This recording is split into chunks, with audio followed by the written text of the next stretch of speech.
ខ្មែរបានបង្កើតស្នាដៃដ៏មានតម្លៃជាច្រើនដែលទាំងនេះបានក្លាយជាអត្តសញ្ញាណដ៏ផូរផង់របស់ខ្មែរ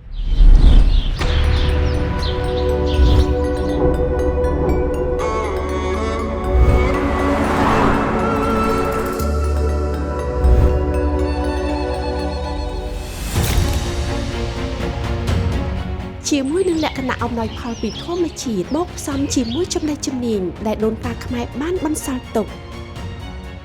បច្ចុប្បន្ននេះយើងមិនត្រឹមតែរក្សាបាននូវសម្បត្តិបេតិកភណ្ឌរបស់អ្នកជំនាន់មុននោះទេប៉ុន្តែយើងបានបង្កើតស្នាដៃថ្មីបន្ថែមគំនិតច្នៃប្រឌិតថ្មីជាមួយនឹងការអភិវឌ្ឍសមត្ថភាពជាបន្តបន្ទាប់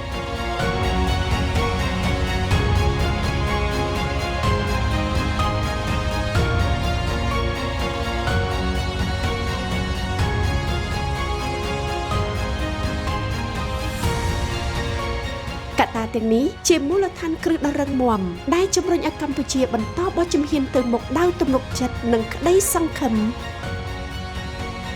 យើងកំពុងព្យាយាមបង្ហាញទៅកាន់ពិភពលោកថាកម្ពុជាមានជំហរដ៏រឹងមាំកម្ពុជាមានធនធានមានសមត្ថភាពគ្រប់គ្រាន់ហើយកម្ពុជាកំពុងឆ្ពោះទៅរកអនាគតដ៏ត្រចះត្រចង់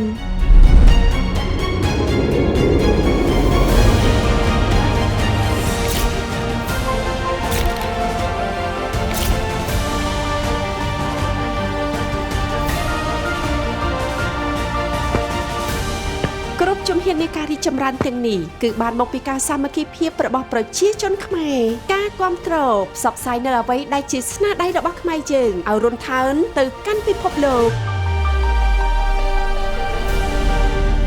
ចូលរួមជាមួយសហ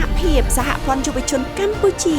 ក្នុងកម្មវិធីពិព័រណ៍ផលិតផលខ្មែរក្រោមប្រធានបទខ្មែរធ្វើបានចូលរួមជំរុញគាំទ្រផលិតផលក្នុងស្រុក